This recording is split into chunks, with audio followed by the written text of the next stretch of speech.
so that we have it in our library. If you don't know, we have a library of different materials, teachings that I've held, as well as calls that we've hosted over time that seem to be of impact to those that actually go back and review those calls from time to time. So on this call here, as many of you know, the call came by way of one stat and one stat only. Well, that's not true. There was other stats, but one stat in particular, and it was this: 83% of businesses cited that they needed leadership development at all levels of their business, and yet only 5% do anything about it. What a chasm, what a division. To know is not to do, quite obviously. So 83% know they need to have something, but only 5% actually do something about it. Now we can like slice and dice that up a bunch of different ways. Maybe they do something, but it's not received as sort of development for their team or their people that they lead over. There's a lot of ways we can look at this, but we do know this, that leadership development is really important, and it's just as important to do something about it and not just kind of live by concept or live in a form of a theory. And the same goes with this call. Very easily, you can move into sort of just this being theoretical and not really practical application. So as I've said before, and I'll say it again here, engage with the material. There's a lot of good material here, not because I put it together. I'm quoting from different individuals who have far more years in this thing as far as leadership goes, in terms of leadership development. So please, by all means, engage with the material. When you do this, you'll be transformed. It will do something inside you, and it will come out of you in the form of actions, your words, your deeds, how you go about your day, your shift, your week, how you add to sales, how you add to guest experience, and ultimately how you lead your people. So that's how you use this call. Engage with it. You'll be transformed, and you'll act out of that. And this is sort of cyclical in nature. It just kind of goes around and around if you engage. And it comes down to that. It's cause and effect. If you engage is sort of the key expression that you need to grab hold of. All right, icebreaker this fancy Monday, November 27th. Do you have a favorite cartoon or sitcom character? Someone you look up to, someone you've seen, someone that maybe has parallels to the way you are, right? You go, yeah, they're similar to me. Or maybe it's someone you aspire to be more like. And I put cartoon because that's always kind of fun to kind of look back to maybe our childhood, or maybe you're someone who still watches cartoons. Not judging, but it could be a sitcom character as well. Somebody you've seen and go, yeah, I like the way that they are on that show. I resonate with that, or maybe I want to be more like that. And so I don't think there's any wrong answers here, but there are some questionable ones depending on what you say. But would love to hear from you. Do you have a favorite cartoon character or sitcom character? And maybe even why? Why do you like that particular character? Please add to the chat. And if a couple of you would be willing to unmute yourself, would love to hear from you. Liz Lemon from 30 Rock. It's not that I idolize her by any means, but we seem to have very similar mannerisms. And so that was the very first person I could think of right there. Absolutely. Just watching that actress in the movie Date Night, in my hotel the other night, and I haven't seen that in years, but Steve Carell is one of my favorites as well. So kind of fun to watch those two together. Anyone else? Favorite cartoon character, sitcom character?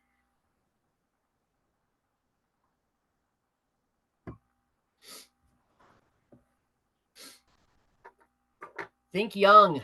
Look at your childhood.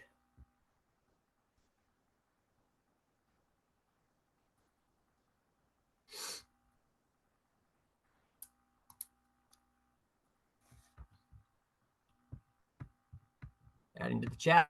I love it. Love it. Of course, I always have to talk about it when I see it. We got Phineas and Ferb. We got Finn, the human from Adventure Time. All right, all right.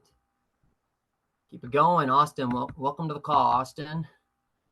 Keep it going. We're just talking about favorite cartoon character or sitcom character, somebody you might look back to, you look up to, kind of connect with. This might even be a question you ask at like an interview, like an open interview process, right? Kind of get to know somebody, how they think, how they see the world, maybe, right? We can go as deep or we can go not so deep with this, but favorite cartoon or sitcom character. Awesome. Keep them rolling in. No wrong answers, just questionable ones. Keep them going. Love the Raising Reese. Thank you. Wonderful. Absolutely. Nemo. Yes, yes. Hopefully it's not because you feel lost most of the time and you're looking for something. Maybe it is. Again, we can go as deep and wide with this as possible or not.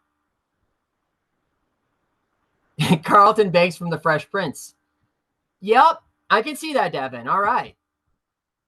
I got to ask, Devin, why Carlton Banks? Of all people, Carlton Banks. I can see some things, but would you be willing to unmute yourself and dive into that one a little bit for me? Sure. He's very serious at first when you get to know him, but then you find out later on in the show that he's kind of funny and entertaining. So Nice. In such a succinct way you came about it.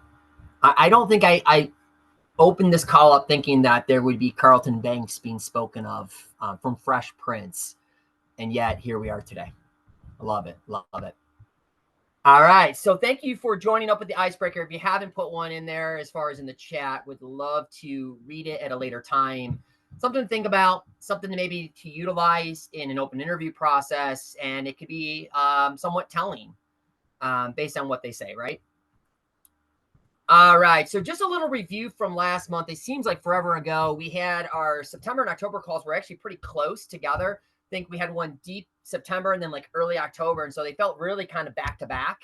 And they are back to back, but they felt like they were really close. And they were just from a distance of weeks. And then there was like this big break because this is so deep into the month here. And yet no less important being that it's so deep into the month. So just as a quick review, last time we were together, we talked about knowing your destination is extremely important as a leader. And then really equipping those you're leading so that once you've vocalized your vision, that's the third point here, and you know your destination, which you have to know that before you can even vocalize where you're going, equipping those along with you to actually be able to complete the journey. We talked about competing in a finite and infinite matter, really just seeing the short game and the long game, knowing that, yes, we win and lose by the day. And if we stack up the wins on the day and we do that enough, we're going to win on the week. We're going to win on the month, on the quarter. And that looks like something. It looks like sales. It looks like safety. It looks like certain things that are tangible in our business. And then be a leader worth following. And that's the one that I think brought everybody into a state of vulnerability, that if you were to really reflect on that for even just a moment, are you a leader worth following? When you look over your shoulder, are there people following behind you? And the good news is for everyone on this call, yes, you are a leader worth following. That doesn't mean you don't have your deficiencies. That doesn't mean you don't have areas to grow in. It's why you're on this call. I have many areas to grow in, but be a leader worth following is something that's a gut check kind of component that we should always try to frame up in our day and the way we go about our business. So today we're going to talk about reproducing yourself. This particular teaching's had a few different titles, from your reflection to spitting image to today reproducing yourself, but it's all along that same vein that as leaders, we reproduce ourselves. And I don't want to get too far ahead of myself, but at this point, I'm just kind of letting the cat out of the bag, so to speak. This is all about reproduction, and so is leadership. So what is the secret to leadership? This was a question that I asked in late December last year. I can still remember the particular teaching. It was either the second or it was the last call on last year. And I had like a purple, dark purple, light purple kind of look to it. I remember the teaching really well. And I didn't really give the secret to leadership. That was the name of the particular teaching. I'm sure it raised some eyebrows. It brought people onto the call to find out what's the secret. I didn't have the secret. If I did, wouldn't be on this call any longer. I'd probably be doing conferences elsewhere, speaking engagements, selling a book called The Secret to Leadership with a follow-up next year called Another Secret to Leadership. But yet I didn't have that secret, and I don't have it today. But I believe this call strikes a similar vein in that if you do grab hold of some things in this call, some tools per se, and apply them, you're going to get that much closer. Again, not the secret. I don't know if there is one. But I do know this, it really does start with you. And we have to know ourselves better. We need to be a student of ourselves because we reproduce ourselves and others day in, day out when we think of leadership. And so if we know managing, and we know this by Leadership 101 with Wade, when you've been on that call, that managing is getting work done through, well, others, right? Managing is getting work done through others. And management kind of gets a bad rap. We talk all about leadership, but we need managers. And all of you manage, I manage. somehow we manage, and that's what we do, right? But leadership's a little different. It strikes a different vein. And so leadership, as noted here, quoted many times over by Dwight D. Eisenhower. I've quoted it. It's been quoted to me. But I really like this particular, not so much a definition, but definitely a way to look at leadership. And leadership is the art of getting someone else to do something you want done because he wants to do it. It really is an art. It really is something you have to kind of frame up. If managing is getting work done through others, leadership, you're getting stuff done, but you're finding a way to do it in such a way that they want to do it on your behalf. And so that is really leadership. Leadership also, though, is its influence. And I think that speaks back to this particular quote. Leadership, it's modeling. It's modeling certain things through your words, through your actions, through how you even interact. I know this as a young boy looking at how my dad shook another man's hand or how he engaged in business conversation, even at a young age. And so it's modeling something. It's also serving. It's serving in differing capacities. And we do this all differently, but we do this nonetheless. You serve, and we call it servant leadership, yes, but it's also just leadership. You're serving, and it looks different. I look at an example even over the weekend. I saw something come through in the way of a guest experience issue for one of my parks. It was sort of a blow up on the guest experience end. Nothing this particular leader or team could have done really any differently. And essentially all I had to say was, I have your back. If it escalates, if it goes above your head, if it finds its way to a guest review, an SMG, I know that's for Sky Zone people, but just a Google review, that could be for all parks involved on this call. I have your back. If it escalates to me, I'm going to tell you right now, I have your back. And that's another way you can serve, right? And that's just one example.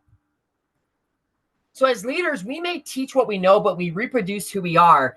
I've been saying this for the longest time, not knowing that it's been quoted before by John Maxwell. He has many more years on me and far greater experience in the way of leading others.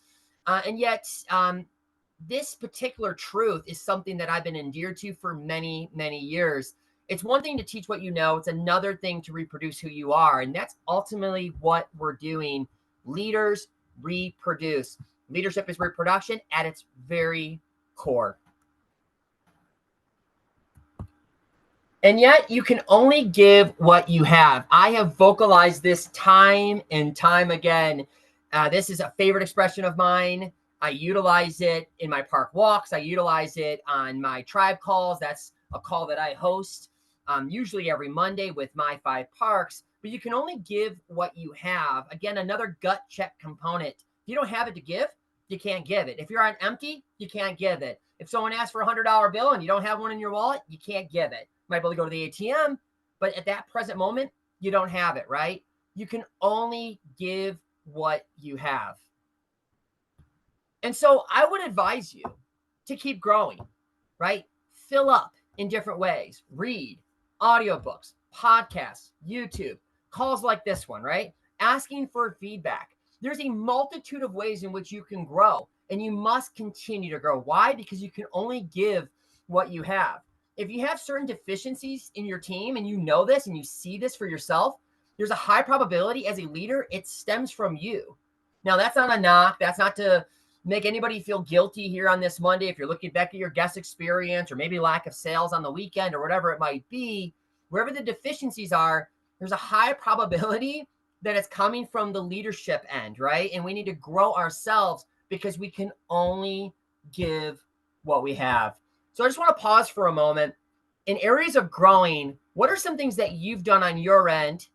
And maybe I've already mentioned it, but maybe elaborate a little further, share with the group that's helped you grow as an individual and more importantly, as a leader within your park.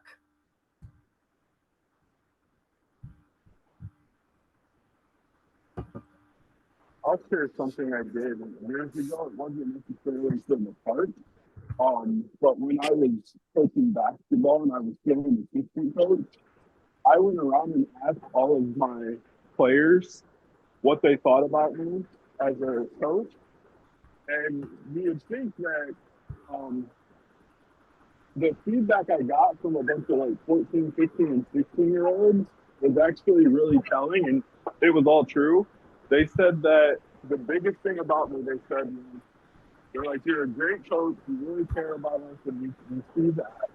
But you always try to make all of us happy, and you're never going to be able to do that. And they were like, sometimes you just got to make a decision and go with it. And we have your back because we respect you, and we'll do what you want us to. We might not like it at the time, but in the long term, we will. So just going and asking people for feedback really helped me out. And it made me realize, like, yeah, I'm not going to be able to make everybody happy. And when you're in a position like as a manager, you're going to do things that people don't like. As long as they understand why you did it, they usually will be okay with it in the long run. So that was my thing I did years ago, was just asking people what they thought about me as a leader. Love it. Love it. Yeah, that takes a certain measure of vulnerability. That's takes a level in which you're not going to filter it. I think I was even over the weekend, actually yesterday, I was talking with one of my sons and was just asking him a question. It was something rather benign. It was about a Christmas gift or something like along that vein. And I said, you could say yes, you could say no. Something that I thought he might be or may not be interested in. But it's sort of that, right? I'm freeing you up to give me feedback. I'm freeing you up to really speak to how you see me, the highs and the lows, which is kind of interesting because we're going to talk more about that. We're going to use some different mechanisms, some tools to kind of uncover that. And hopefully it'll be something you utilize beyond just the call today. But thank you for sharing, Devin. I appreciate you. I know you were hard to hear for a little while there, but it started to even out and I got the gist of what you said. So I do appreciate the share. All right. Anyone else? I have one that's really recent. Okay. As a leader, I am very prone to jump.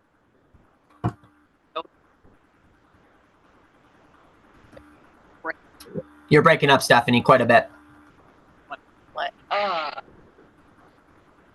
Can you hear me? Right there, I did. Fantastic. This is more recent. As a leader, I have always struggled at not jumping into the action and actually working through others to the depths that I can, especially when I have I do at this point.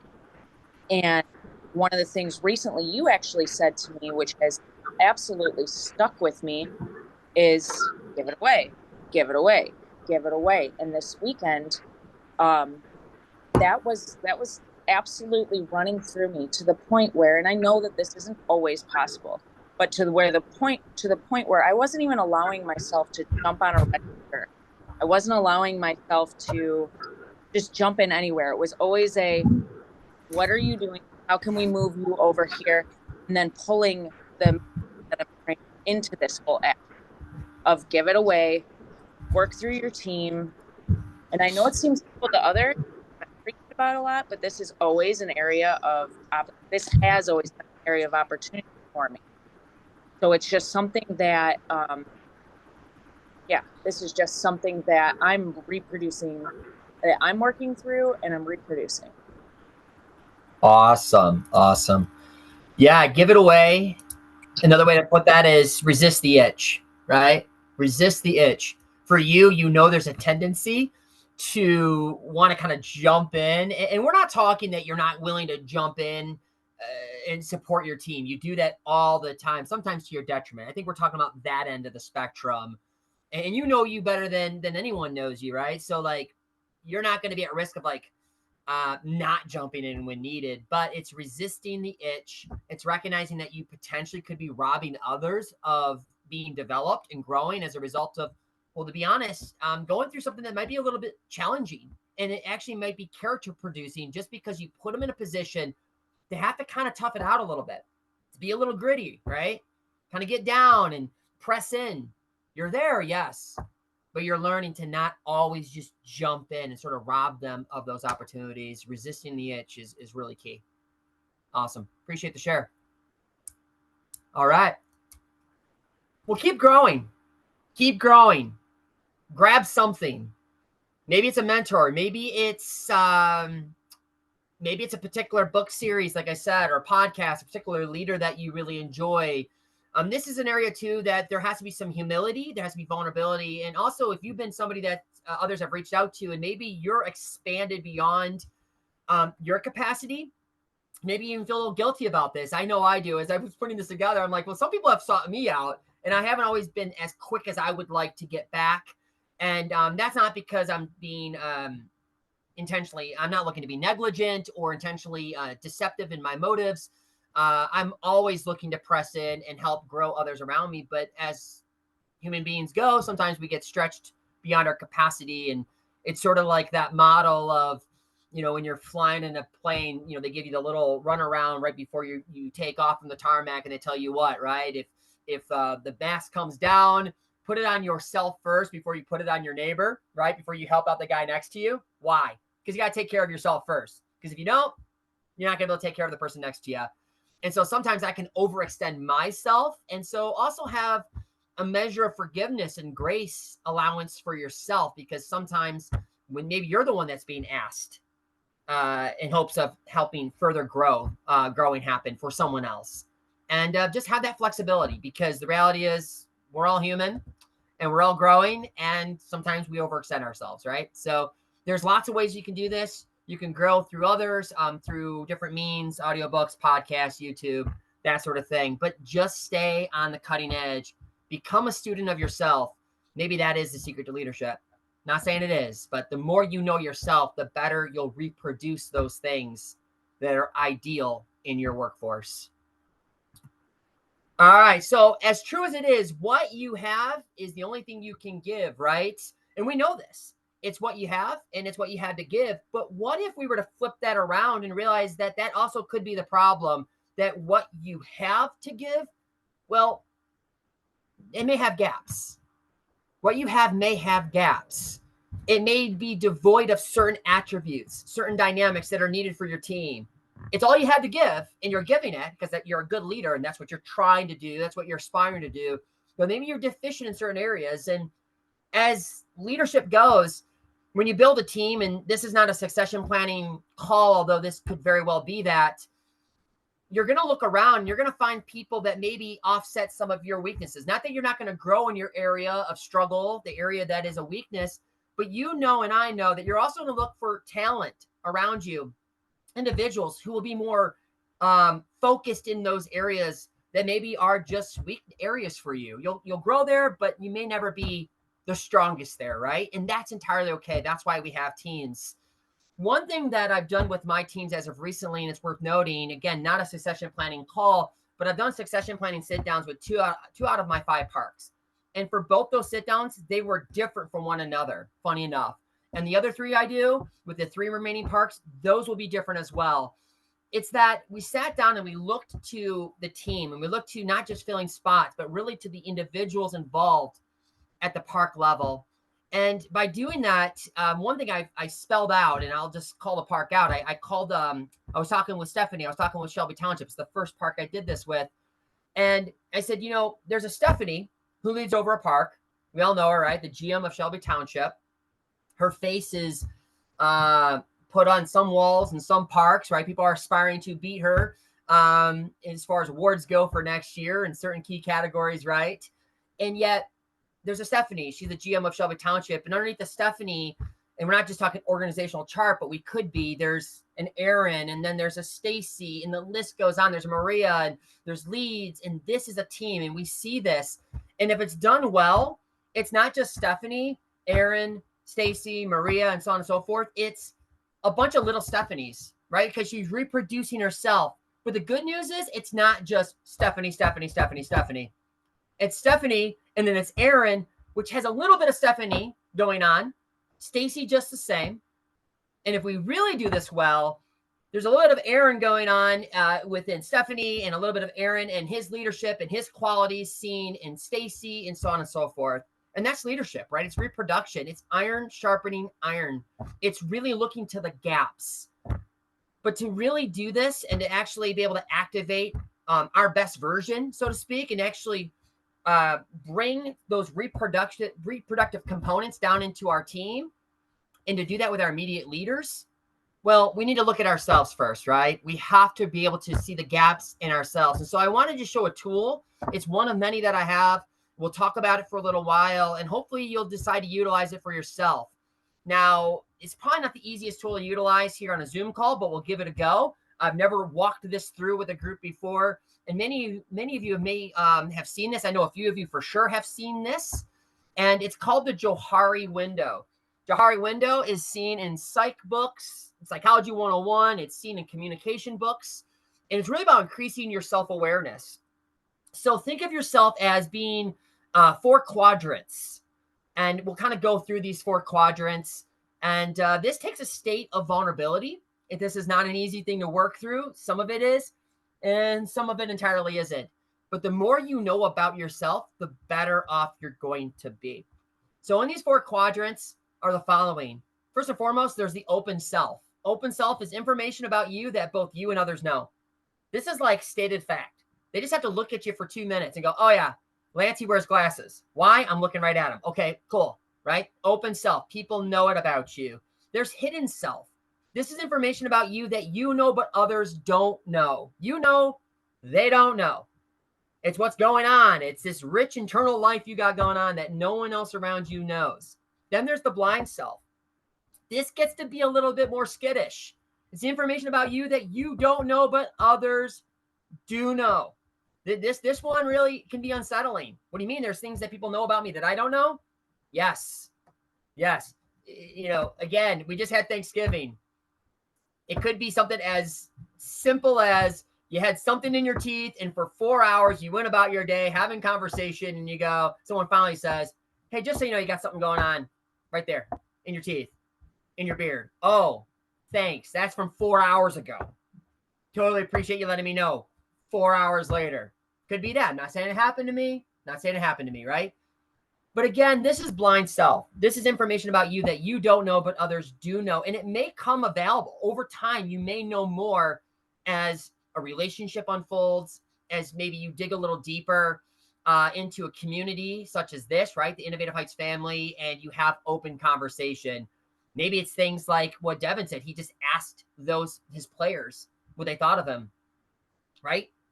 Not that would influence him necessarily, not that he was going to do everything that they said, but it was going to be some things that he maybe didn't know about himself. And then there's the unknown self, information about you that neither you nor others know. Now, you may say, well, how would I ever know what I don't know? If they don't know and I don't know, how do we know? Well, you being age 10 is not the same at your current age. You know things now that you did not know at age 10. So sometimes it's just time. It's life lived out. It's experiences. It's being put in situations that maybe you normally would not be in. And all of a sudden you find yourself in that situation. You go, wow, I'm actually pretty good under pressure in this area. Or, well, I didn't know I had a musical talent, but I took up guitar and, you know, I'm age 25 and now I'm playing guitar and I play it really well. Didn't know that about myself. This stuff comes about over time, but it's always through experience, right? So open self, hidden self, blind self, unknown self. We're going to dig a little deeper into the open self. I'd ask you if you want to take part in this. And again, you don't have to share necessarily what you have, but there's power in the sharing. I really believe that. When you think of open self, what would you put in this window? Maybe you can draw out 4 little squares for yourself on a piece of paper, if you so choose, or just interact with this call. But what would you put in this window for yourself? This is information about you that both you and others know. Some examples, some observations even to consider, or even character traits would be something as simple as your height. Someone could observe that and look at you and go, yeah, Lance is 5'11". You didn't know that. I also tell people I'm 6 foot, but if I measured out, I'm 5'11". Hair color, brown. Eye color, look a little closer, deep into my eyes, brown. Vehicle, someone know. In Michigan, they would know more than likely, but in Florida and Murfreesboro, Tennessee, when I do park visits, they wouldn't know I run a car, but you know, I drive a Kia Optima. Marriage status, I have a ring on my finger, right? Temperament, sports team. I know that Cody's favorite team, I believe is one of his favorite teams at least, is the Lions. Why? Because it's on his WhatsApp. It's the highs and lows that he carries in and himself after a Sunday if the team loses, that sort of thing, right?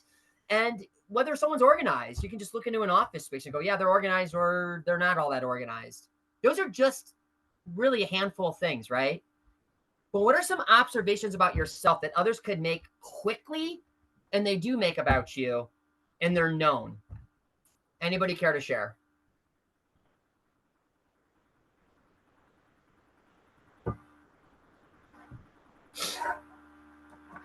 Or better yet, anybody have any questions? If they're known, we probably already know it. It's kind of silly and futile to even bring it up. But do you have any questions so far?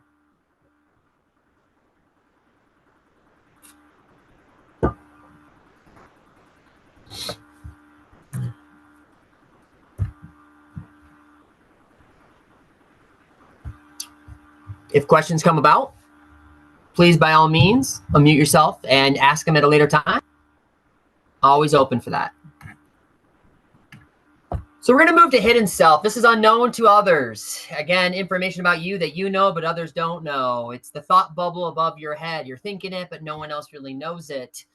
And it's what was once hidden, but now others know. Might be a question you want to ask yourself. If you look at your historical past, which we all have, we're all human beings, right? What was once something that was hidden, but now others know? If others know, there should be no risk in saying that. So think about that for a minute. And we'd love to hear from some of you, right? Because again, this is worth reflecting on. Was it something that was good to keep hidden? Maybe for a time. I don't know. Only you know that. But we all have some things that were hidden at some point and now they're not hidden any longer. And maybe it was just the right situation, the right obstacle you came into contact with. But some things to consider might be that others might not know that you're kind, but once they get to know you, you're actually a very kind person, or under certain circumstances, you're very brave, or maybe you're fearful. These are things that you carry inside you, but others don't know. That plays into anxiety. Maybe it's belief patterns. Maybe you have certain beliefs that you carry and others just don't know until they get to know you. Or maybe it's that you're thoughtful, and as people get to know you, they realize, wow, they're very thoughtful. Maybe it's a medical item. Maybe it's you don't wear glasses like I do, but you have contacts, and nobody would be any wiser. We just wouldn't know because you have contacts. It's a hidden thing. And yet, well, you know, and everyone else around you doesn't know. Could be dreams that you have, things you want to accomplish in 10, 15, 20 years, aspirations, right? But there's going to be things that are hidden that you know that others don't know about you. And as we have a life lived out, as we lead other people, this stuff becomes a little bit more known. Then there's blind self. Information about you that you don't know, but others do know. I like to think of this as the kick me sign. It's the thing between your teeth that people don't tell you until 5 hours later, 6 hours later. Thanks for letting me know. And the question I would say is, have you ever learned something about yourself from someone else? It could be the kick me sign. It could be something stuck between your teeth. It also could be any one of these items. I mean, this is just a handful, but there's so many more we could add. It could be that you're stubborn. Could be that you're passive aggressive. Could be mannerisms or a gesture. Certain things you do and you do it often, and it's not until someone says it, you're like, oh, I never knew that about myself. Or, you know, you say this a lot. Or when you think of speaking engagements, someone who might say like a lot, like this, like that, or they do a lot of ums. I'll tell you a quick little thing about that. I was doing the conference in August, and I had a joy doing that, loved doing it. It's something that I aspire to do more of. Eventually, I want to even speak at a higher level, greater level, in the way of maybe a TED Talk, that sort of thing. And it's something I'm aspiring for. I just brought something out into the hidden for some of you, into the known. You're welcome, right? And there's something freeing about that. It's actually a really good thing to do, especially as you lead other people and you want them to get to know you better within reason, right? Whatever that looks like for you. But at this conference, I was done with day 2 and feeling pretty good about things, but hadn't really reflected much. And then I had a couple of choice individuals tell me, you know what? It's awesome. When you speak, you never do any ums, you never pause a whole lot. You're kind of flowing. And there's certain things I do to prepare for that sort of thing, but I don't necessarily do that all that often. And the fact that I'm not really engaged with that at a high level, but it is something that I do look after from time to time. And yet I wasn't doing the ums and the likes and the long pauses. And what I found was on day 3 that I did that a few times because I became very aware of it.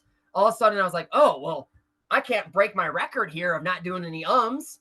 It's like cardinal sin of speaking to do any ums. Well, I did a couple of those and it's totally fine, right? 2 long days, 2 long nights, day 3, fully aware that I hadn't done any ums. And now all of a sudden I was umming the whole way. And What? Actually, I only did that 2 or 3 times, but just the same. Mannerisms, gestures. Are you charitable? Maybe hospitable, and you don't know that, but others do. They see that. Yeah, like that's not normal for like when people gather at a place for someone to think that much of somebody else, and you think that way. It might be a hidden disposition. You cross your arms a certain way. You get angry about certain things. We know this with our team members, right? Sometimes it's on their face. Like, you look like you hate your life. You look angry at the world. What's going on? Oh, I do? Yes, it's all over your face. It's not very hidden, but it is to them, right? These are things you can do to help coach them, to let them know these are some not so hidden dispositions, but you got something going on. Let's figure that out. What else? What else might be out there? What are some things that maybe you've noted? Not about any one particular person, but maybe a life reflection for yourself. Something that was maybe formerly hidden, or something that you've seen in others, and you had an experience by just kind of calling that out. Not in a knocking way, not in a negative way, but you look to somebody else and you're like, yeah, you don't know this, but you do that quite a bit. Oh, I do? Yes, you do. Anybody care to share?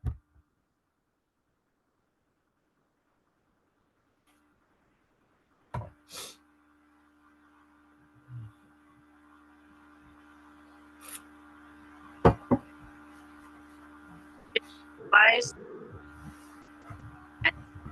and Oh, you're breaking up quite a bit, Stephanie. ah, I'm eager to hear. I'm eager to hear you. phone. I had a leader that when they had a guest in front of them and there was like a lot of tense moments, a lot of anxiety happening, basically confrontation, that they would get going with their arms. Like they would just get pushing with their arms. They would just flail them, which would cause the guest to get angrier and angrier. And they didn't notice this until it was pointed out to them. I don't know if you could hear anything I'm saying, but No, I totally can. Love it. yeah. And I haven't That's awesome. seen that since, actually. Wonderful. Wonderful. There you go. That's diving deeper into your team. That's diving deeper into your leadership. It's looking to those little subtleties. They're not just subtleties, right? It's these slight angles that turn. It's like a small rudder that turns what a giant ship. And some things turn like a speedboat in water. Some things turn like a tugboat, but it turns nonetheless. It's these little conversations. I've mentioned this before on this call, a call in the past, at least, not this particular call, but a call in the past. Maybe it was a tribal talk shop call, or maybe it was this call. For what it's worth, doesn't matter. That I had a leader over the years that when he got up to speak to other people, he looked extremely uncomfortable. Now, I was not in the position to tell him this because he was the guy above my head from a leadership standpoint, my manager. But he would always kind of gather the huddle and he would do one of these. And you could tell he was extremely uncomfortable. And it was that sort of like, it would actually create distance between himself and those around him. I could tell you're uncomfortable. I'm not questioning whether you want to be here or not, but I can tell you're uncomfortable. And that makes me feel uncomfortable, right? And it would. I'd be like, I'm a little uncomfortable because he was so uncomfortable being the guy in the room that had to kind of speak on behalf of his team and really kind of huddle everybody together, right? Couple really great examples. They seem small, but they lead to bigger things if you dig a little deeper. Awesome. Thank you for the share. Final thing here for this particular part of our call, unknown self, information about you that neither you nor others know. And I would just say explore and test the unknown. That's something that I would just kind of throw out to you. Explore and test the unknown. It's how you're going to actually grow in this area. It's how you're going to get better, to actually explore and test the unknown. So, question I pose to you, in 2024, what are you going to explore further for your growth? What are you going to explore further for the unknown self? A challenge you're going to present to yourself. You just don't know until you press a little bit. You just don't know. Maybe it's, I'm going to learn how to cook Mediterranean food. By the way, I really love Mediterranean food. I didn't know I loved it until about 5-6 years ago.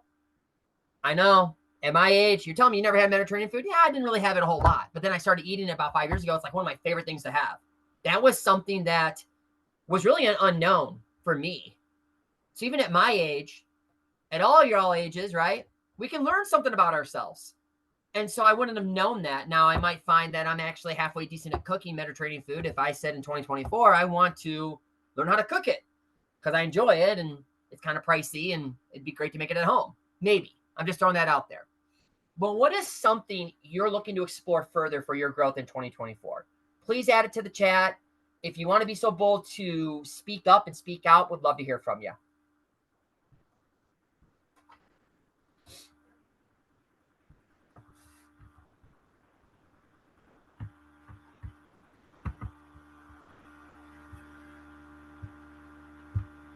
And thank you for the share, Reese. I'm looking at that right now.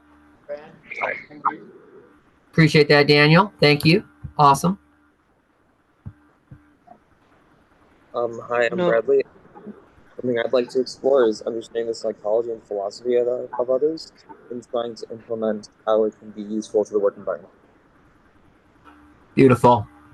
Beautiful. And it was such a concise way you went about that just now. So concise. I know for me, my dad's kind of wanted me to try and learn more about being, for like what me and him do over the weekends. We go shooting and all that stuff. He's wanting me to be more into like the range officer role, the person who makes sure that the shooters and all that stuff are safe and all that. So we're trying to get me to be more disciplined and all that, more observant. And it's a lot interesting to know that there is more to go on with the person who's just kind of right there hitting a timer for you, but they're a lot more safety concerns and all that, which is really good to start learning and all that. Absolutely. I got to tell you, Daniel, I was so, this is a perfect example over the summer when we were there for conference and we had the team night, right? It was at the park the night before everything kind of really kicked off because ballpark leaders came in the day before, and just talking with you and getting to know you better and sort of the hidden self, at least to me, between you and I, was just what you knew about guns and awards you've won and things like that. I didn't know any of that about you. And so the hidden self came out. It became the open self, the known self. And a big part of that is through relating. It's not that not anybody else knew about the hidden self, knew that you had this skill set. It's just that it's through relating, it's through connecting. And that's how I better knew you. And I found that out about you. And I think I even asked more questions around it. I was like, wow, I didn't know this about you. Seen your face on these calls. I've heard your voice. Didn't know that though. And it was just through relating. It's as easy as that. The hidden self became the known self. And we were jiving, I think, for a little while there, I would say. Yeah. It's good. It's good. Love the example. Love it. All right. Wonderful. Wonderful. And I love the Jurassic Park shirt too, by the way. Classic. Hey. Awesome. And yes, I'm sorry, Cody, I got to see this. Apparently I have a certain face I make when I get mad. Yes, I believe you do. I believe you do. Awesome. I think we all have that to some degree, right? It's a certain face, disposition. I know there's certain things about me. If I get quiet from certain times, I'll be like, yeah, sometimes I'm just being very contemplative. Sometimes it's there's some level of discontent that I'm not vocalizing, whatever it might be, right? There's some things that we know about ourselves. There's some things that we need to be told about ourselves. But in 2024, what are you going to explore about yourself, about your leadership, about your growth overall? So once we get to know ourselves better, we're always learning more and more and more about ourselves. We really want to reproduce, and we want to reproduce well with our leaders and with those around us. And so I wanted to kind of give a little bit of a structure and kind of take up the back portion of our call, talking about this leadership production done well. Again, we're always going to have to be a student of ourselves, learning, growing, asking questions, seeking out mentors, getting books and podcasts and other things to sort of fill that space of growing as a leader, but really just relating to one another. We can learn a lot about ourselves, especially if we're open, we're honest, and we handle things with grace. So leadership production done well, I would say there's a tension that lies in between what I call the R&D department of things in way of leading and growing others, and what I call sort of the production, manufacturing, and quality control components of leading others as well. So there's this tension here in which we want to have research and development within our parks, within ourselves as leaders. And it looks like this. It looks like testing things, asking questions, seeking feedback, being flexible, and a number of other things, right? The R&D department is really important. And it's something we do all the time as we're growing up our leaders around us. We're testing things, we're asking questions, and so on and so forth. So I'll ask you today, in what ways do you and or your park embrace an R&D mentality? It could be something really subtle. It could be feedback in a sky huddle. It could be feedback across the day's business, right? It could be in a team member meeting and you're talking through a process and then someone raises their hand and says, well, have we ever tried it this way? Right? It's research, it's development, it's innovation, really. It's embracing that, especially as we grow the leaders around us and we develop our park teams. So in what ways do you and or your park embrace an R&D mentality? Would love to hear from you.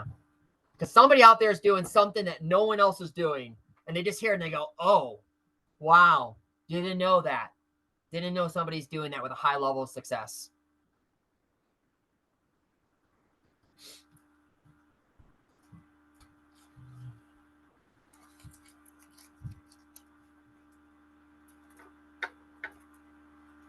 I'll throw this out there. How are you ensuring that those around you that you lead are freed up to make some measure of mistake? Some measure of mistakes. Do they know they're able to make some mistakes within reason, within policy, within process? Are they freed up? And how do you know that? What are you doing intentionally to free them up to make some mistakes? No, not on this one. What? Oh, hi.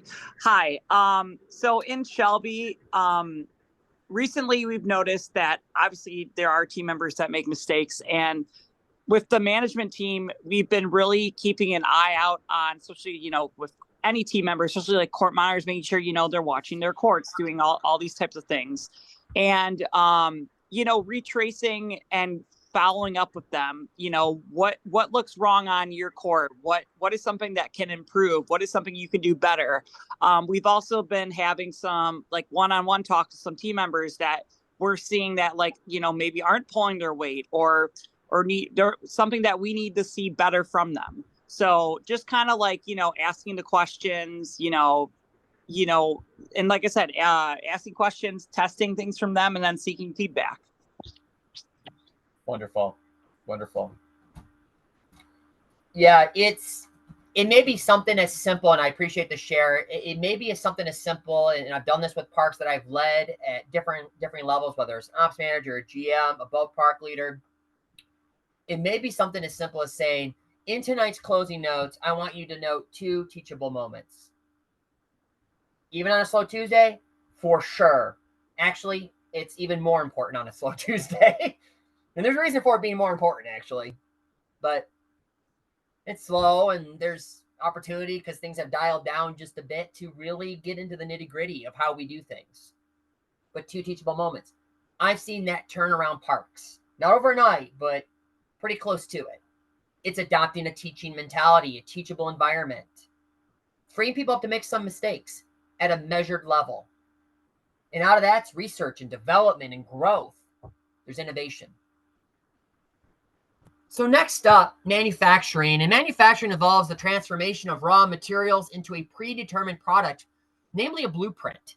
Something we want to see manufactured or even produced. I'm going to use those words interchangeably. I'm not going to get too much into the nitty-gritty of production management versus manufacturing. Just going to use those interchangeably. But for the context of what we're looking at, we're talking about the development of our teams. It's taking what could be seen as raw materials. Raw meaning they've never had a job ever, or could be they've had 2 or 3 jobs and learned some bad behaviors, and we have to kind of work that out of them, right? It's intentional. It's engaging. We lean in. We coach up, or we coach out. It's taking those raw materials, and it's looking to the blueprint, saying, I want them to become this, right? So it's looking at raw materials into a predetermined product, into a blueprint. Some ways in which we do this, we evaluate our current trainers. We look to our trainers. Who do we have training what? If you have gaps, if you have distance between where you want your park to be and where you're presently at, well, yeah, look to yourself, but then also look to your trainers, because our people will never get to a higher level than the people training them. Assess your current training. Maybe we have great trainers, but we don't have great training materials internally. We're not doing this very well. We're microwaving their development versus sort of slow cooking it, letting things sort of rest. Keep location core values central. Always having those core values is key because it allows us to cycle back to what we know about ourselves at Innovative Heights, yes, and at your park. There's going to be certain core values that are central, and they come through in your teaching, your training, and really your park operation. So in terms of manufacturing and talking about training in particular, do you have an appointed trainer for different areas of your park? I don't know this about everybody. I know in my parks they do. It's part of the succession plan. And they're all at different varying degrees. Some parks really have this down of mine. Some are still getting it, and that's okay. But I ask everyone on the call today, do you have appointed trainers for different areas of your park? Would love to hear from you.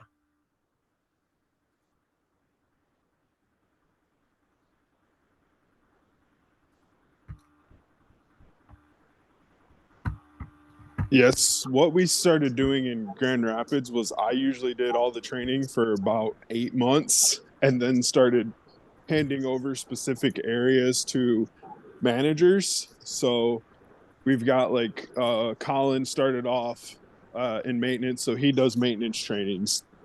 Z is our events manager, so she does party trainings. Hannah, one of our other managers, does sales trainings and like customer service, and then Hunter does Fuel Zone. So each person has kind of broken down, gets one area that they get to just do trainings, and we try to do them once or twice a month for people, and we open it up to anybody. So anybody's allowed to attend if they want to learn more about something. Doesn't necessarily mean they'll get scheduled to do it. They have to still show us a certain level of I don't know what the right word is, a certain level of functionality at the role they're currently in. So you can't just be a court monitor and go do a Fuel Zone training because you don't want to be on courts. You have to go to the Fuel Zone training and still do a good job on courts, and then we'll start scheduling you for it. Love it. Love it. And that model is not embraced by all, but it's embraced by some, right? In the sense of, I've seen that, at least working within my parks, for the most part, I've seen that across the board. Again, I'm not saying that's for everybody here at Innovative Heights, but I think if we were to dig a little deeper, everyone knows that having sort of those specialties in-house, and if that manager, yes, they run open to close, and they can run different parts of the business. They can do all the things that a manager needs to do, right? That's on the list, right? It's an assistant manager. They have all those details worked out, but they're also very specialized. They have a honed in focus, often aligns with their passion, an area that they already enjoy. And so they lean into their passion, and we allow them to, and it's good. It's good news for us because they do really well in that area. You have a manager who does that, very specialized in whatever area it might be. Maybe it's front end, or maybe it's parties, right? And it was always something for my parks that I led over as a GM. I was never the strongest party individual. I'd be the first to tell you, but did I always have strong people around me that knew parties? Absolutely. I had a manager that knew it really well, and usually 2 or 3 people apprenticing right below him or her. It's just the way I modeled my teams. Why? Because I knew it wasn't a strength of mine. It's not that I wasn't going to grow in that area, but there were some that were better positioned to do that area better than me, and that's entirely fine. I think all teams do this to some degree. I know David in Fort Lauderdale, for example, he does this. In fact, it comes out in the team member meetings that we do once a month there. I always have the blessing to go down there, the honor really to get down there and be part of those team meetings. And they do these little breakout sessions. At least the first couple times I was out there. The last time I was a little long-winded, and we had flooding conditions, so things were a little bit more concise around the time frame of the team meeting. But I would definitely enforce this in all parks if this is something, and enforce maybe is the wrong word. Enforce kind of brings about some level of resistance, but I would definitely applaud those parks that embrace this. It can only help you to have appointed trainers for different areas of your park. So if you're not doing this, I would say embrace this. And for those parks doing it really well, Devin does it really well. David's been doing it. Stephanie's done it historically. Hannah, I know, and I've seen this. I see it in Canton. So all 5 of my parks for sure. I'm sure if you reach out to them, they would have no problem giving you feedback about what's working, what's not working. In Chesterfield, Yeah. that's kind of the goal that I'm working towards here. When I came in, a lot of things were being done different ways. For instance, stress rotation on our courts or towers. Some people would say, well, we rotate 15 minutes, we rotate 20. And other people would be like, I do it every 30. And then I'd still have people on a tower up there for 2 hours. In our goal of getting to having designated trainers, part of what I realized is, one, everybody needs to be unified on standards. So I actually created a test that goes over all the different areas in the building and just about 10 different questions in each area. That's just like, these are just base standards that you all need to be on the same page of, and getting everybody unified, and gave that out. And that's something that you actually have to take and score a 100 on in order to go into leadership. And that's for my management and my team leads, because being unified on what the answer is to the different problems or policies that need to be in place is very important. And I just gave that out. And so anybody has till the end of this year to take it. And my current team leads, they understand that if they can't take it and score 100, then they're going to be stepping down from being a team lead until they're able to master this information, because it's important to be unified on the standards. But that's one step I'm taking to get us towards the goal of the trainers in those areas. Love it. Love it.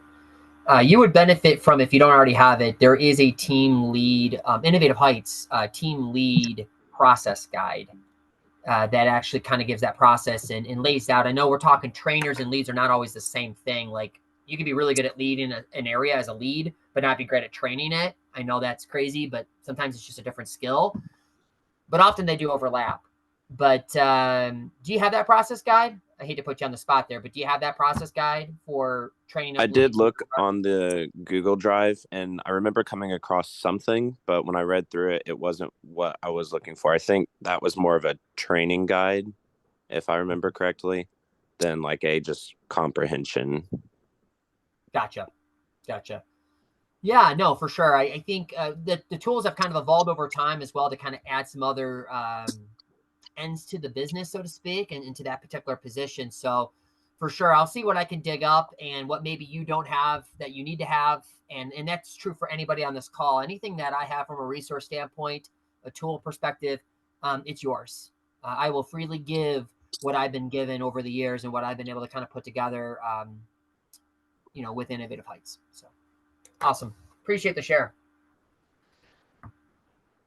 So something to consider if you're not already doing this. If you're doing this, keep doing what you're doing. Well, don't keep doing what you're doing. If it's not paying off, refine it, right? Refine it, grow from it, learn from it, get better.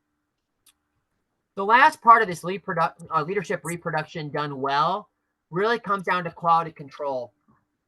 It's one thing to manufacture, to produce a bunch of leaders, but if they're of low quality, well, what are we doing, right? It's just, that's not the goal. We want to have quality control. We want to ensure that what we're producing in our leaders is not deficient. And again, it comes back to us, first and foremost, knowing ourselves as well as we need to know ourselves. But it also looks like inspecting what you expect. You develop somebody, you've grown them. They're now a manager with you. They've done their 2 weeks of training or whatever that might look like, right? But we know the development of the training's not done. We know it's ongoing, but inspect what you expect. Everything from attractions needing to be inspected and what you expect from that, but also down to your team. Communicate and hold standards. People need to know the standards. They need to know what's in the veins of your location per se. And then create training that values quality. Meaning, don't microwave their development. I've said it once, I'll say it again.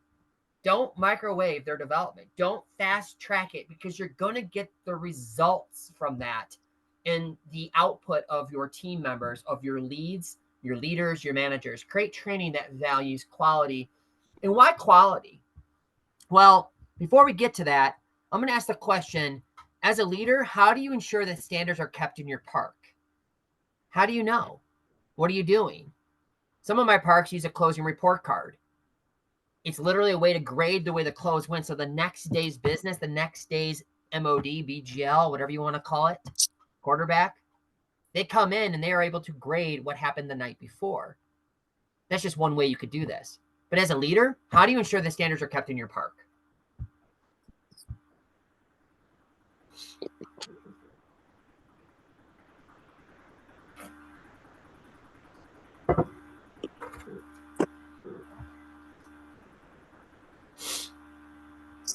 As already stated in the chat, following up and then communicate.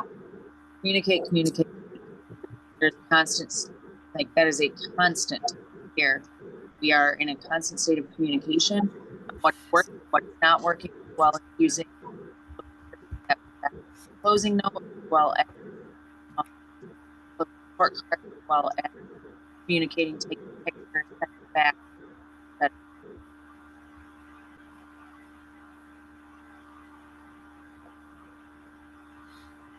Awesome. Thank you. Excellent. One thing I would say is through your modeling. That's how you can ensure your standards are kept in your park, through your modeling of them. As much as we talk about holding the standard, you yourself, and I've said this before, but I'm going to repeat myself here, you yourself are a standard. You're a standard bearer. You're also one who gives away a standard, who lets down a standard, but you hold the standard. What standard? The standard of quality in your parks. The standard of quality with your team, because quality is that important. So why quality? Well, 70% of Americans have spent more money to do business with a company that offers great service. This came from Forbes magazine in 2019. Companies that provide an emotional connection with customers outperform the sales growth of their competitors by 85%. That's why with my locations in particular, I talk about being guest obsessed all the time. And it looks like something. It looks like a particular standard around this thing called guest experience. It looks like a type of training that has to really grab that as its reality, as its end product. And we also know that a 2% increase in customer retention is the same to profits as cutting costs by 10%. It's really important.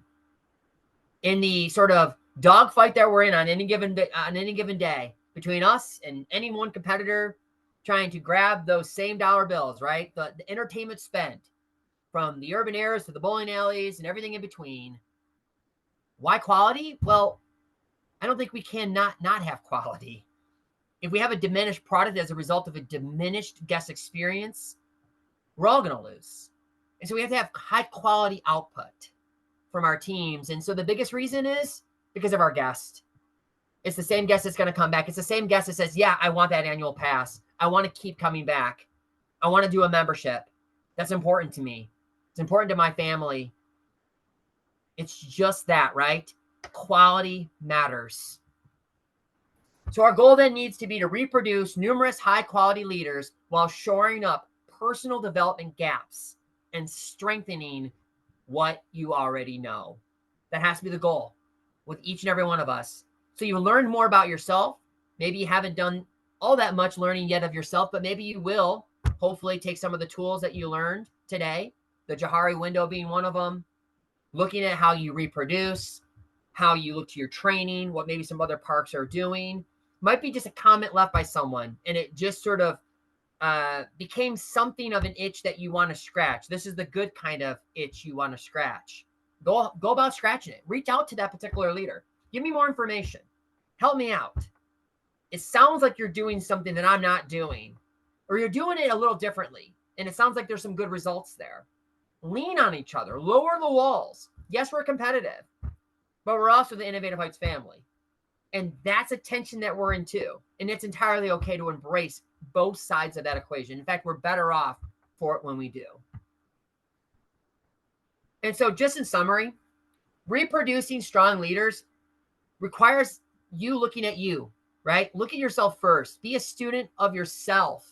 Explore who you are. Get to know you better. Embrace teachable moments. Make that a factor in your day. Like I said, for some of my parks in the past, just having 2 teachable moments on the day and requiring that in closing notes was a big deal. Requiring that teach back in the form of a sky huddle, both before and after, beginning and end of the day.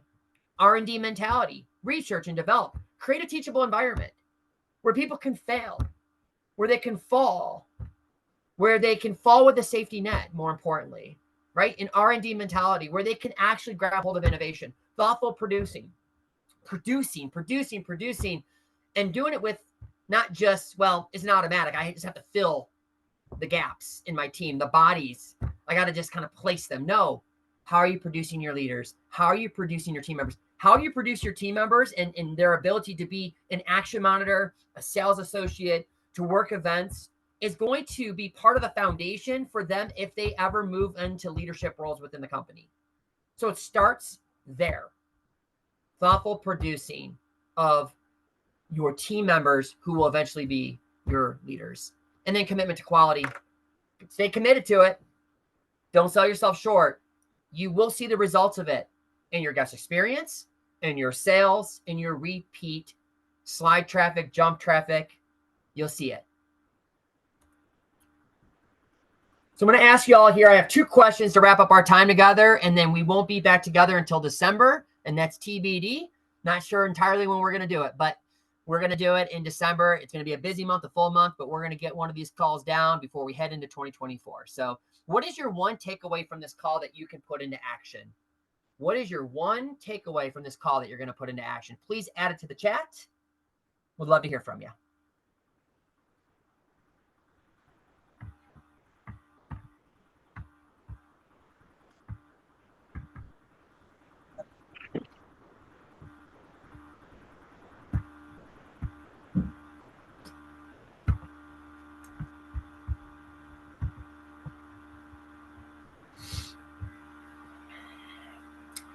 Love it. Commitment to quality, following up. Absolutely. Really enjoy too the 2 or 3 word expressions, something you can actually write out, put in front of your computer. Something really simple. Don't overcomplicate it. Maybe it needs a sentence or 2, and that's fine as well. But 2, 3 words goes a long way. Somebody right now is deleting their paragraph. I'm sorry. Keep your paragraph. It's all right. Team development, team challenge. Yes. Properly embracing an R&D mentality. Be teachable. Be flexible. Let people fail within reason. If you as a leader are a decent leader, just a decent leader, you're not going to let somebody fall on their face in a way that's going to be cataclysmic. You just won't do that. But you will let them work through some things. It's good. Looking back at Cody had something. It wasn't Cody, actually. Somebody said something about patience. Yeah, Daniel, you said something about patience. Good patience there. I know that was a little earlier, but I meant to comment on that. That's sort of a hidden thing. It was for me at least. Patience, and also, I guess someone had said, when you respond to injuries, you're like so cool, calm, and collected, and like you have it all together. And I've done it for years. Sadly, it's not something I love doing, but it's something I've done over and over and over. Right? I've grown. There's a muscle there. But every time, if you knew what was going inside me, it's like there's this shuddering. There's this like this flickering. There's this nervous thing going on, always. But you wouldn't know it out here. It's hidden, and it's well hidden apparently, because I've been told that a few times over. But I saw that and I thought, yeah, patience is kind of the same way. I've seen that as that's worked out. People start to go, yeah, he's very patient. She's very patient. You may not know that about yourself. On the flip side, I know that I'm nervous as all get out if there's an injury, but I wouldn't have that be shown. Why? I'm modeling something. There's a level of intentionality there. Keep adding, guys. Keep adding. Focusing more on your growth and your composure. I enjoy that. That's awesome. Thank you. All right. Well, as you add to this, there was a lot of nuggets in here, guys. This wasn't a short call by any means. I mean, we're wrapping up in good time, but there was a lot here. And I know it's post-Thanksgiving. I know everyone's eating turkey every day, and that puts you to sleep. And I know it's also early in the morning on a Monday. I tend to think this is a great time for this call because, well, it's one of the first things you're probably doing on your week. And it's a great way to kind of kick off at least 1 week in the month, right? We only do this once a month. And hopefully you're engaging with it. You're embracing something, even if it's something small from this call. I rarely talk much about the amount of time and energy I put into these calls, but it's not always inside my day job, as Wade would put it. I don't say that to give myself a pat on the back, but these calls are not necessarily the easiest to put together. I research quite a bit. Sometimes I don't research a whole lot, but sometimes it's just out of my life lived out and things I've experienced, things I've seen and read or been in front of. And often there's usually 2 or 3 topics kind of contending for space on these calls, and it's difficult to kind of like narrow that down. But this is sort of my gifting for you guys. I try to equip you. That's why it's in the title, equipping, right? So hopefully you are grabbing something from the call, because as we look into 2024, and I'm already thinking about 2024, hopefully you are as well. I know it's late November. We're going to have a call in December. It's going to be pretty standard form in December. No less important. It's going to be a very important call in December. But I'm already looking at how do we do 2024. And I don't think I have it fully worked out just yet. I'll be honest with you, I don't. But I've already started considering some things I want to do different with the call in 2024 than what we did this year or even last year. For those that have been around for a while, last year we did this twice a month. It was every other week. I had more than enough content. I have that still today. I have more than enough content. It's just getting the time and space to put something together of quality, right? And so we went down to once a month with a high level action component to it, because again, it's one thing to know, it's another thing to do. That was the goal with doing the once a month call versus the twice a month. I think there's pros and cons. I know there's pros and cons with both approaches, having done it in 2023 and now here in 2022 as well, last year. But in 2024, what are we going to do? I don't entirely know just yet. I know it's going to be much the same, and yet it's going to be different. So as you consider the future with this particular call, I want you to do your own decide, commit, succeed. Oh, but I wasn't at conference in August. That was for GMs and select a couple others. So what? You're part of it. You're part of the decide, commit, succeed. So I want you to decide on level of leadership equipping engagement you're going to have in 2024. Why? Because there's a high probability I'm going to do 2 different types of calls. Now, it's going to be on the same call, but there's going to be other things you can grab hold of. Think of it as you will. You get a standard car, no power locks, no heated seats. It's just the standard vehicle, right? It's the standard vehicle. Or you get the one that's souped up. It's ready to go. It has the heated seats, has the heated handles, whatever it might be, right? Think of it that way. I see this call being, the overall call is going to have, this is the base material, but you're going to have to decide for yourself, what level of engagement do you want to have? Now, I'll lay out sort of that good, better, best option, or the standard vehicle versus the one that's all souped up. But everyone's going to be on that call. And I'm going to give you some different things you can do. Now, that might look like a worksheet. I've done that in the past. A couple of you really liked that. If that's you, you might find that option to be the best for you. But I want to kind of meet you at your decision level, right? What are you going to decide on? That's part of getting you to a commitment. So once we come to that in 2024, and you'll know next month, I'll lay it out for you by next call. This is what 2024 is going to look like. You're going to decide on your level of leadership and equipping engagement. And then you're going to commit to it. By that, you're going to commit to reaching your goal. What do you need to do in your life to allow for there to be room to grow in this area? If you're going to commit to it, you're really going to commit to it. And then ultimately be successful, so you as a leader can give out of what you have been given over the course of 2024. All right, everyone. Any questions or comments or parting thoughts?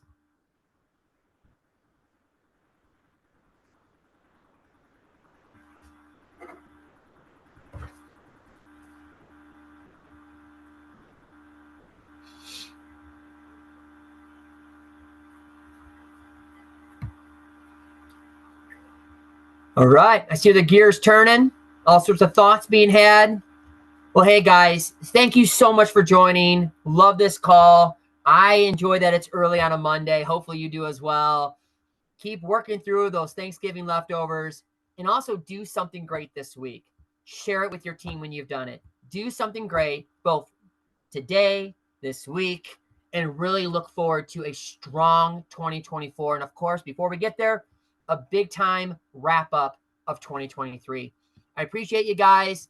Next time we're together, well, it's to be decided. It will be next month for this particular call with more news as to what 2024 is going to look like.